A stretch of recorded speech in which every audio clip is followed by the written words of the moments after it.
अस्सलाम वालेकुम स्टूडेंट्स, मैं मोहम्मद मोहसिन खान हूँ और आप देख रहे हैं द ड्रग एजुकेटर। अपने फार्मेसी टेक्नीशियन की लेक्चर सीरीज़ की कंटिन्यूएशन में फार्माकोलॉजी का आज हम तीसरा लेक्चर डिस्कस करने जा रहे हैं और हमारा आज का टॉपिक ऑफ डिस्कशन है फार्माकोकाइनेटिक्स। जी, तो फार्माकोकाइनेटिक्स क्या होती है मैं आपको पहले फर्स्ट लेक्चर में भी बता चुका हूँ इंट्रोडक्शन टू फार्माकोलॉजी में कि बॉडी के रिस्पॉन्स की स्टडी जो है टुवर्ड्स ड्रग, ये फार्माकोकाइनेटिक्स कहलाती है। Body's response to drugs including absorption, distribution, metabolism and elimination of the drug is known as pharmacokinetics. जी, तो पहला टॉपिक है हमारा एब्जॉर्प्शन। एब्जॉर्प्शन की बात कर ले तो एब्जॉर्प्शन की डेफिनेशन कुछ यूं है, बिल्कुल सादा अल्फाज में, मूवमेंट ऑफ अ ड्रग और transfer of a drug from its site of administration to the blood stream, this is known as absorption. आपने गोली खाई, जहाँ पर आपने एडमिनिस्टर की बॉडी के जिस पार्ट पर, फॉर एग्जांपल आपने ओरली एक टैबलेट इनटेक की है, तो साइट ऑफ एडमिनिस्ट्रेशन जो है टैबलेट की वो होगा ओरल रूट। अब ओरल रूट से ड्रग मूव करते करते टैबलेट जाए अंदर, जो है वो बॉडी की डिसइंटीग्रेट होगी, डिज़ोल्व होगी और फिर आपकी ब्लड स्ट्रीम में एंटर होगी। जब ब्लड स्ट्रीम में एंटर होगी तो ये सारा प्रोसेस जो है ओरल आपकी ओरल कैविटी से लेकर ब्लड स्ट्रीम में एंटर होने तक का, ये सारा प्रोसेस एब्जॉर्प्शन कहलाता है। Movement of drug from site of administration to the blood stream. जैसे कि यहाँ मैंने आपको विजुअली प्रेजेंट किया है कि आप, ये एक टैबलेट है, आपने टैबलेट या सिरप लिया है और ये टैबलेट या सिरप जो है ब्लड सर्कुलेशन में पहुँचे, ये वाली ड्रग, तो ये भी एब्जॉर्प्शन कहलाएगा प्रोसेस। तो जी एब्जॉर्प्शन की डेफिनेशन हो गई। अब हम बात करते हैं कि एब्जॉर्प्शन जो है किन किन फैक्टर्स पर डिपेंड करती है मुख्तलिफ ड्रग्स की एब्जॉर्प्शन। तो ये absorption depends upon route of administration. पहला फैक्टर जो है एब्जॉर्प्शन का कि आप किस रूट से दे रहे हैं ड्रग को। आप ओरली दे रहे हैं, सबलिंगुअल दे रहे हैं, बकल एडमिनिस्टर कर रहे हैं, रेक्टली एडमिनिस्टर कर रहे हैं, आईवी दे रहे हैं, वगैरह वगैरह। ओरल रूट से देंगे तो आप जानते हैं फर्स्ट पास इफेक्ट मैंने लास्ट टाइम भी डिस्कस किया था, तो उससे ड्रग की कंसनट्रेशन कम हो जाती है, टाइम भी लगता है एब्जॉर्ब होने में और कंसनट्रेशन जो ब्लड में पहुँचती है वो भी कम हो जाती है। इसे हम बायो अवेलेबिलिटी भी बोलते हैं, ड्रग की बायो अवेलेबिलिटी कम हो जाती है। इसके अलावा कुछ फिजिकल फैक्टर्स हैं, इसको हम जो है फर्दर डिस्कस करते हैं। Modes of absorption from GIT. अगर हम जीआईटी से डिस्कस करें कि ड्रग आपने ली ओरली, या वो ड्रग आपकी इसोफेगस से स्टमक तक पहुंची और फिर स्टमक से वो यहाँ डिसइंटीग्रेट हुई, छोटे छोटे फ्रेगमेंट्स में टूटी और फिर यहाँ बॉडी के अंदर डिज़ोल्व हो गई, बॉडी फ्लूइड्स के अंदर, गैस्ट्रिक कंटेंट्स के अंदर, और डिज़ोल्व होते हुए आपकी स्मॉल इंटेस्टाइन में जनाब मूव करते हुए यहाँ तक पहुँची। अब इंटेस्टाइन से जीआईटी से ड्रग जो है ब्लड स्ट्रीम में जाएगी, वो कितने तरीक़ों से जाती है ये हम डिस्कस करेंगे। Mods of absorption. जी, ये जो मॉड्स हैं ये डिपेंड करते हैं ड्रग की केमिकल प्रॉपर्टीज़ के अलावा। तो आप एब्जॉर्प्शन के फैक्टर्स की बात करें तो एक तो रूट ऑफ एडमिनिस्ट्रेशन, दूसरा केमिकल प्रॉपर्टीज़ हैं ड्रग की, केमिकल नेचर जो है वो अफेक्ट करती है एब्जॉर्प्शन को। Like if the drug is unionised, हम चेक करते हैं ड्रग अनआयोनाइज्ड है, आयोनाइज्ड है या लार्ज साइज्ड पार्टिकल्स पर कंसिस्ट करती है, तो उस हिसाब से एब्जॉर्प्शन उसकी जो है डिफरेंट मॉड्स से होगी। इसमें आप एक बात हमेशा याद रखिएगा, जहन में बिठा लीजिएगा कि अनआयोनाइज्ड जो ड्रग होती है ना, उसकी एब्जॉर्प्शन हमेशा ज़्यादा होती है और उसके लिए किसी किस्म की असिस्टेंस की ज़रूरत नहीं होती, बाहर से किसी एनर्जी की, किसी एजेंट की ज़रूरत नहीं होती। ज़्यादातर ड्रग्स, तकरीबन मैक्सिमम ड्रग्स जो हैं वो अनआयोनाइज्ड फॉर्म में ही एब्जॉर्ब होते हैं। आयोनाइज्ड फॉर्म में भी कुछ ड्रग्स एब्जॉर्ब होती हैं लेकिन उनकी मिसालें कम हैं। तो हम अनआयोनाइज्ड फॉर्म में डिस्कस करें। अगर ड्रग की केमिकल करैक्टरिस्टिक ये है कि वो अनआयोनाइज्ड फॉर्म में है तो तब ड्रग एब्जॉर्ब होगी पैसिव डिफ्यूजन के ज़रिए से।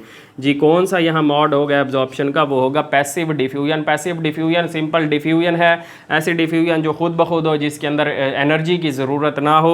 ड्रग्स जो हैं या केमिकल्स हायर कंसनट्रेशन से लोअर कंसनट्रेशन की तरफ मूव करें, ये डिफ्यूजन कहलाती है और ये पैसिव डिफ्यूजन होगी क्योंकि इस दौरान जो है एनर्जी नहीं लगती। इसके लिए आप इंग्लिश में एक सेंटेंस याद रखिएगा कि drug moves along the concentration gradient. जिस तरफ ड्रग की कंसनट्रेशन जो है कम होगी, ड्रग उस तरफ खुद ब खुद मूव करती है ड्यूरिंग पैसिव डिफ्यूजन। तो अनआयोनाइज्ड ड्रग्स जो है वो पैसिवली डिफ्यूज़ करती हैं। यहाँ अगर मैं आपको दिखाऊँ, ये आपकी स्मॉल इंटेस्टाइन का एक पोर्शन है, आपको मैंने ये स्केच दिखाया है। ये ड्रग ए जो है इसकी कंसंट्रेशन आपके इंटेस्टाइन में ज़्यादा है, ये बॉडी फ्लूइड्स के अंदर यहाँ डिज़ोल्व हुई हुई है, और ये एक ब्लड वेसल है आपकी, तो ब्लड वेसल के अंदर ड्रग की कंसंट्रेशन कम है, तो ये ड्रग इन मेम्ब्रेन्स को क्रॉस करते हुए खुद ब खुद अपनी कंसंट्रेशन ग्रेडियंट के अलॉन्ग जो है मूव करेगी higher concentration to lower concentration की तरफ, without any assistance from external energy, या एटीपी की ज़रूरत नहीं होगी। ये पैसिव डिफ्यूजन है। पैसिव डिफ्यूजन के अंदर फर्दर जो है सिंपल डिफ्यूजन और फिर जो है आयन चैनल्स के थ्रू वाटर पोर्स होते हैं कुछ, और कुछ जो है मेम्ब्रेन के अंदर डिसोल्यूशन के जरिए सब्सटेंसेस मूव करते हैं। जो लिपोफिलिक सब्सटेंसेस हैं लिपिड सॉल्युबल, वो सेल मेम्ब्रेन के अंदर डिसॉल्व होकर एब्जॉर्ब होते हैं, और जो वाटर सॉल्युबल सब्सटेंसेस होती हैं, ड्रग्स होती हैं, वो सेल मेम्ब्रेन के अंदर स्पेशल पोर्स होते हैं जिन्हें हम वाटर पोर्स बोलते होते हैं। तो उनके ज़रिए से जैसे वाटर मूव करता है तो ड्रग्स डिज़ोल्व होकर पानी के अंदर वो मूव करती हैं, सेल के अंदर की तरफ जाती हैं। आपको साथ में डायग्राम्स में नज़र आ रहा होगा, मैं अटैच कर दूँगा जी। तो ये है जी एब्जॉर्प्शन थ्रू पैसिव डिफ्यूजन, ये अनआयोनाइज्ड ड्रग्स की होती है, यहाँ एनर्जी की ज़रूरत नहीं होती है। Drugs higher concentration to lower concentration की तरफ मूव करती हैं। ये 3-4 बातें आपने याद रखनी हैं। और आपकी मोस्टली काफ़ी ज़्यादातर ड्रग जो हैं वो पैसिवली डिफ्यूज़ करती होती हैं।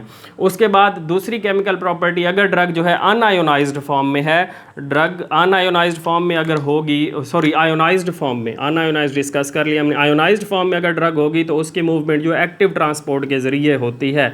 अब एक्टिव ट्रांसपोर्ट क्या होती है? एक्टिव ट्रांसपोर्ट होती है कि जनाब movement of molecules with the help of या और with the utilization of energy currency और ATP which is also known as adenosine triphosphate. तो ड्रग्स की और मॉलिक्यूल्स की मूवमेंट एटीपी की एनर्जी को यूज़ करके अगर हो तो ये एक्टिव ट्रांसपोर्ट कहलाती है। ये मूवमेंट जो है अलोंग द कंसंट्रेशन ग्रेडियंट भी होती है और अगेंस्ट द कंसंट्रेशन ग्रेडियंट भी होती है। ज़्यादातर जो है ये अगेंस्ट द कंसंट्रेशन ग्रेडियंट होती है। मतलब क्या है कि ड्रग्स जो हैं अपनी लो कंसंट्रेशन वाली साइड से हायर कंसंट्रेशन वाली साइड पर जाती हैं।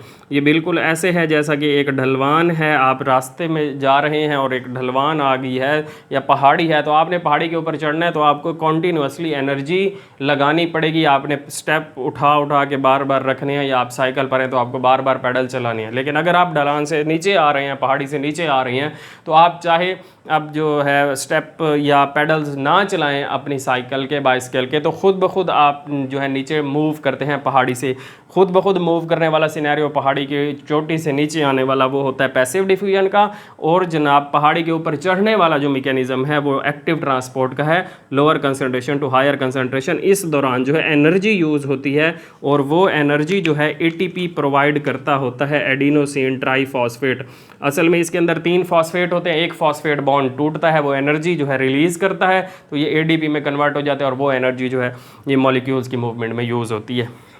तो इसकी एग्जांपल भी यहाँ आपको दिखाई गई है कि ये जनाब ड्रग बी है जो कि आपके गैस्ट्रोइंटेस्टाइनल ट्रैक्ट से ब्लड स्ट्रीम की तरफ मूव कर रही है, और यहाँ देखिए ये एक ट्रांसपोर्टर है, को ट्रांसपोर्टर बोलते हैं। इस तरह के बहुत सारे ट्रांसपोर्टर्स होते हैं आपके मुख्तलिफ सेल्स के अंदर, सेल मेम्ब्रेन के अंदर। तो ये जी ड्रग को यहाँ से लेते हैं और इनको जैसे ही एटीपी आता है इनके पास, एटीपी एनर्जी देता है, तो एटीपी की एनर्जी यूज़ करके ये ड्रग को इस तरफ ब्लड स्ट्रीम में जनाब पहुंचा देते हैं, ट्रांसफ़र कर देते हैं। ये वाली मूवमेंट, ये वाली ट्रांसपोर्ट, ये वाला एब्जॉर्प्शन मोड जो है एक्टिव ट्रांसपोर्ट कहलाएगा। उसके बाद तीसरा है, अगर लार्ज साइज्ड ड्रग हो, ड्रग का साइज़ बहुत ज़्यादा हो, तो वो एंडोसाइटोसिस या के ज़रिए से जो है एब्जॉर्ब होती है।